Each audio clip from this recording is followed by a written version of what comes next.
cikgu akan ajar kamu bab 1 nombor nisbah, iaitu sambungan pada pelajaran lepas 1.2 operasi aritmetik yang melibatkan integer. Standard pembelajaran, apa yang kamu kena belajar hari ini adalah: pertama, kamu boleh menambah dan menolak integer menggunakan garis nombor atau kaedah lain yang sesuai. Seterusnya, membuat generasi tentang penambahan dan penolakan integer. Kedua, kamu boleh mendarab dan membahagi integer menggunakan pelbagai kaedah. Seterusnya, membuat generalisasi tentang pendarapan dan pembahagian integer. Ketiga, kamu mesti boleh membuat pengiraan yang melibatkan gabungan operasi asas aritmetik bagi integer mengikut tertib operasi. Okey. Baiklah. SP yang pertama yang melibatkan penambahan dan penolakan. Okey, untuk penambahan kita akan cuba selesaikan dengan menggunakan kaedah garis nombor yang pertama. Jadi untuk penambahan ada dua syarat, iaitu jika dilihat integer positif diwakili pergerakan ke sebelah kanan, yang warna biru ni. Okey, dia ke sebelah kanan. Manakala integer negatif diwakili pergerakan ke kiri, yang warna merah ni. Okey.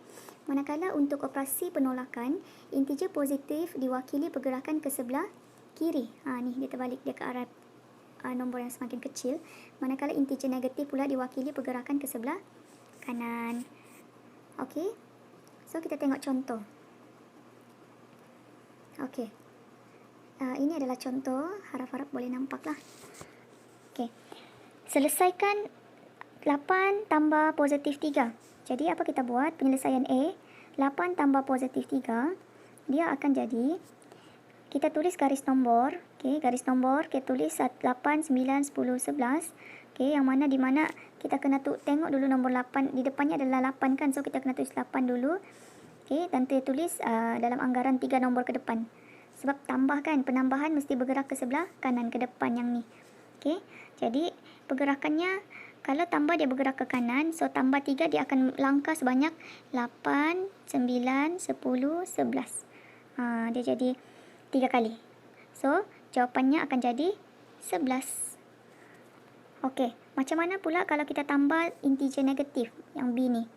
5 tambah negatif 2. Negatif 2.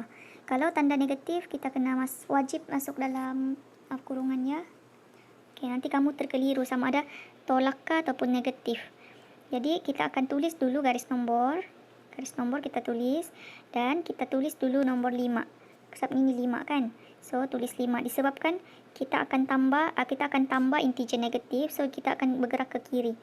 So kita akan tulis 5, 4, 3. Kita undur sebanyak lebih kurang 2 kali lah sebab ada nombor 2 di situ.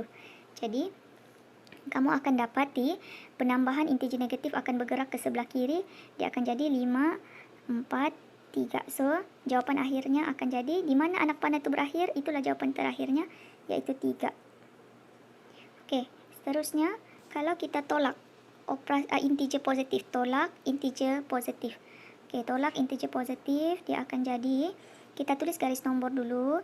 Okey, lepas tu tulis nombor 2. So, nombor 2 di sini. Lepas tu disebabkan dia penolakan, so dia bergerak ke kiri. So, kita pun akan tulis 2 itu ke arah belakang, ke sebelah sana. Jadi, apa yang berlaku, kita akan tulis susunan nombornya ke arah semakin kecil. Itu 2, 1, 0, negatif 1, negatif 2. Okey, macam mana kita mau tahu berapa banyak kita mau letak di atas garis nombor ini? Kita tengok. Okey, kita tengok sebab dia ada 4, so 4 kali. Jadi, kita pun akan buat pergerakan anak panah kita sebanyak 1, 2, 3, 4. Di mana dia berakhir? Dekat negatif 2. So, jawapannya negatif 2. Dan yang terakhir, kalau kita buat penolakan integer negatif. Tadi integer positif kan, positif 4. Sekarang integer negatif, negatif 4. Okey, negatif 1 tolak negatif 4. Jadi kita tulis dulu negatif 1 di atas garis nombor. Okey, so garis nombor kita negatif 1. Disebabkan kita tolak integer negatif, kan dia punya syarat adalah kalau kita tolak negatif, dia akan bergerak ke kanan. Jadi kita pun tulis nombor tu ke arah nombor makin besar. Okey, iaitu negatif 1, 0, 1, 2, 3. Okey, jadi kita pun selesaikan pergerakannya ke sebelah kanan sebanyak 4 unit. Sebab ada 4 di sini. Negatif 1, 0, 1, 2, 3. 4 kali kan bergerak. 1, 2, 3, 4. 4 kali dia bergerak. Jadi di mana panah ini berakhir? Dekat nombor 3. So jawapannya 3. Okey, itu kalau kita guna kaedah garis nombor. Sekarang Cikgu nanti akan ajar kamu guna kalkulator lagi laju, tapi kamu tidak kalkulator lagi kan? Okey, sekarang kita pergi SP yang kedua, pendarapan dan pembahagian. Okey, pendarapan dan bahagian dia adalah dua perkara yang berbeza kerana kesannya adalah dekat tanda hasil. Tanda hasil. Okey. Kita tengok, jika integer positif darab dengan positif, dia akan jadi positif. Positif darab dengan integer negatif, dia jadi negatif. Integer negatif darab dengan positif, dia jadi negatif. Nah, kalau integer negatif darab dengan negatif, dia jadi positif. Popo, po. Pone, ne. Nepo, ne. Nene, po. Macam tu lagu dia. Manakala kalau operasi yang melibatkan bahagi pula, tengok jadual yang kedua ni. Okey. Positif bahagi positif jadi positif. Positif bahagi negatif, negatif. Negatif bahagi positif, negatif. Negatif bahagi negatif, positif. Okey. Rupa-rupanya tanda hasil darab dengan bahagi walaupun dia menggunakan operasi yang berbeza, okey, operasi berbeza, tapi dia mengalami integer dalam keadaan yang sama. Macam sini positif, positif, positif, positif, dia jadi positif. Okey, so sama. Popo, po, pone, ne, nepo, ne, nene, po. Sama aja. Okey, apa yang cikgu cakap ni? Mari kita tengok dia punya contoh. Okey, ada 4 contoh. Contoh yang pertama adalah operasi negatif 5 darab negatif 4. Negatif 5 darab negatif 4. Apa akan jadi? 5 ni negatif kan? Ne. Kan cikgu ajar kalau ne darab ne, dia jadi po. Jadi di sini jadi positif. Buat dalam kurungan, 5 dengan 4 tu kasih buang tanda negatif, dia akan jadi 5 darab 4. So, dia akan jadi positif 5 darab 4, 20. So, perlukah tulis tanda positif depan 20? Tidak payah ya, tidak payah. Sebab nombor yang berdiri tanpa apa-apa tanda depannya, kita sendiri akan tahu itu adalah nombor positif. Kecuali dia adalah negatif ya. Okey, kalau kita tengok ini, ne, nombor negatif 6 darab dengan positif 4. Apa jadi? Ne jumpa po. Ne jumpa po, dia jadi ne. So, di sini jadi ne. Buat kurungan, 6 dengan 4 tu akan jadi single. 6 darab 4, 24. Ne tu akan ikut negatif jawapannya akhirnya. Cuba kita tengok kalau dia bahagi. 6 bahagi negatif 2. 6 ni adalah tanda positif. Po bahagi ne. Okey. Po bahagi ne. Dapat ne kan? So, negatif lah dapatnya di luar kurungan. Dalam kurungan 6 bahagi 2. Okey, 6 bahagi 2, 3. So, ikut je negatif tu turun bawah. Jadi jawapan akhir. Okay, yang kita cuba yang terakhir iaitu negatif 12 bahagi negatif 2. So, ne bahagi ne. Ne bahagi ne, dia dapat po. Jadi, kita pun dapat po di situ. Dalam kurungan 12 bahagi 2. So, 12 bagi 2 selesaikan dapat 6. So, kan dia positif jawapannya di atas tu. Perlu kita tulis di bawah ni positif 6? Tidak payah. Sebab macam ni juga. Kita tahu nombor itu yang tidak ada tanda adalah nombor positif.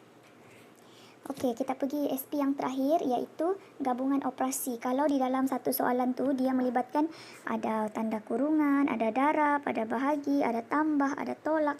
Macam mana kita mau selesaikan? Macam tadi tu kan dia single-single operasi. Dia tambah dulu, dia tolak, dia bahagi, dia darab. Jadi yang ini bergabung. Kalau jadi macam ni, kita akan pertama sekali selesaikan tanda yang dalam kurungan dulu. Selesaikan apa-apa nombor yang dalam kurungan.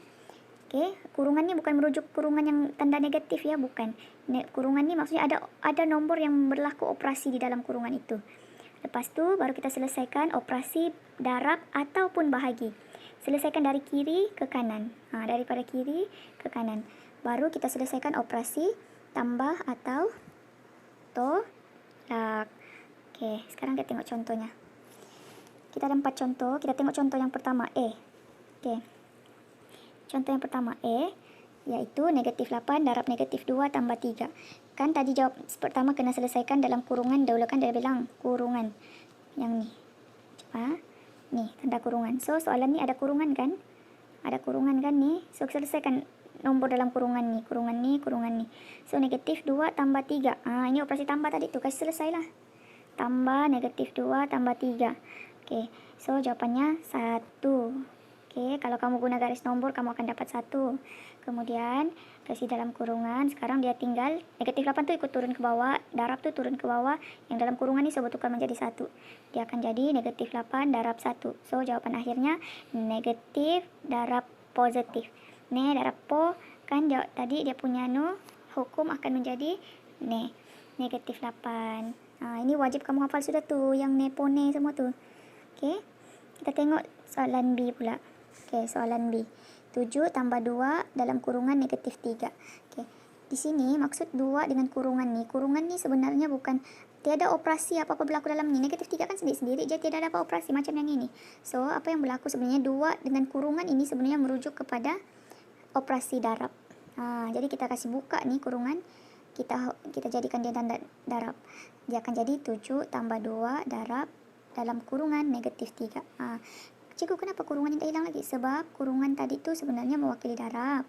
Dan kurungan yang sekarang ni dia tidak boleh kasih hilang sebab ini tanda negatif. Nanti kamu terkeliru, kamu ingat itu jadi tolak kalau kamu buka kurungannya ya. So, apa yang berlaku? Kita selesaikan. Kurungan tiada, kita pergi operasi darab atau tambah. Ini bukan tolak kan, ini negatif. Darab atau tambah. Kan kita selesaikan darab dulu. Okey, darab. So, kita pun darab. 2 darab negatif 3 dapat negatif 6. Okey, barulah 7 ni turun bawah, tambah ni turun bawah. Apa yang berlaku? 7 tambah negatif 6. So, ini kita buat, kalau buat garis nombor, kamu akan dapat nombor yang tambah dengan integer negatif, dia akan ke arah mana? Ke arah kiri. So, kalau kamu tulis garis nombor, kamu akan dapat, cikgu, kenapa tambah jumpa tolak dia jadi tolak? Sebab tadi kurungan yang ini sebenarnya adalah darab kan. So, po darab ne dapat ne. So, 7 tolak 1 sama dengan 7 tolak 6 sama dengan 1. Okey, kita pergi contoh kedua terakhir sebelum kita habiskan pelajaran. 4 tolak 12 bahagi negatif 2 tambah negatif 1. Okey, ada kurungan ke dalam ni? Tiada, sebab ini kurungan mewakili nombor negatif. Kurungan ni pun mewakili nombor integer negatif. Jadi tiada kurungan, kita terus cek yang tanda darab atau bahagi. Ada darab? Tiada. Ada nampak yang nyata, ada bahagi. Jadi kita selesaikan bahagi dulu. Kalau kita bahagi, maksudnya kita tengok apa nombor sebelum, apa nombor selepas. So, nombor sebelumnya 12, nombor selepasnya negatif 2. So, kita selesaikan 12 bahagi negatif 2. 4 tolak ni jangan kacau, tambah negatif 1 ni jangan kacau. Selesaikan ini jat 3 ni. So, dia akan jadi negatif 6. So, 4 turun, tolak turun, 12 bahagi negatif 2 dalam kurungan negatif 6. Dia jadi negatif 6. Tambah, jumpa dengan tolak, kita kena selesaikan guna hukum pendarapan. Dia akan jadi po darab ne, dia jadi ne. Dia tolak. Okey, negatif. Okey, tolak ya, jadi tolak. Kita buka kurungan. So, dia tinggal 1 lah, jadi 1. Okey, lepas tu apa jadi? Ne darab ne, kena selesaikan, dia jadi po. So, turun 4. Okey, turun 4. Ne darab ne jadi po. Turun 6. Tolak turun 1 pun bawa turun. So, 4 tambah 6 10. 10 tolak 1 9. Okey, kita pergi yang terakhir, iaitu negatif 12 tambah negatif 6 per ni maksudnya bahagi. Negatif 12 tolak negatif 24. Jadi kita selesaikan apa dulu? Kalau dia dalam keadaan per macam ni, okey, per ni kita jangan kacau. Kita selesaikan nombor penyebut dengan nombor pengangkanya dulu. So, nombor penyebut di atas, penyebut di bawah dan pengangka di atas tu kita selesaikan satu-satu. Okey, negatif 12 tambah negatif 16. Okey, ini adalah berlaku hukum pendarapan. Jadi, po darab ne, dia jadi ne. Okey, jadi kita bawa turun negatif 12. Ini jadi ne, dia tolak. Ne, kalau dia jadi ne aja, maksudnya tolak. Hasil darab tadi, dia jadi tolak. 16, jadi 16 turun.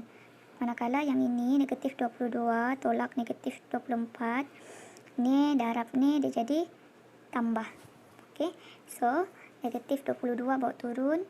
Yang ne, darab ne jadi tambah, 24 pun bawa turun. Baru kita selesaikan nomor-nomor. Dia sudah kurungan kan, settle sudah kurungan. Kalau kita tidak mau kurungan yang merujuk kepada operasi ataupun kurungan yang merujuk kepada tanda tu pun kita nak mau. Supaya senang kita settle akhirnya. Okey, so negatif 2 tolak 16. Okey, ini cikgu mau ajar kamu untuk tips. Kalau kamu nampak tolak atau tanda negatif ni, kita anggap dia macam hutang. Okey, kalau kamu ada hutang RM12, kamu hutang lagi RM16. So, hutang kamu bertambah. Betul? kan? So bila dia bertambah maksudnya hutang kamu, kalau hutang dia tanda negatif menjadi 28 ringgit. Okey, manakala yang ini kamu ada hutang 22 ringgit dan kamu mau bayar dengan duit kamu 24 ringgit. Adakah hutang kamu masih ada lagi? Sudah habis, malah kamu ada baki lagi duit positif sebanyak 2 ringgit. Jadi, barulah kita selesaikan yang per terakhir, iaitu bahagi. Negatif 28 bahagi 2 sama dengan negatif 14. Sebab negatif bahagi positif, dia dapat negatif. Okey, anak-anak, cikgu harap walaupun ini baru, kamu cuba wajib hafal ini langkah-langkah menyelesaikan gabungan operasi. Kamu kena hafal ini pendarapan punya tanda hasil dan pembahagian punya tanda hasil bahagi. Tapi sebenarnya sama aja nih. Satu je kamu hafal, kamu dapat satu dua-dua. Dan yang ini kamu kena tahu pergerakannya nih ya. So harap cikgu dapat membantu kamu daripada slide yang cikgu rakam ini. Sekian, terima kasih.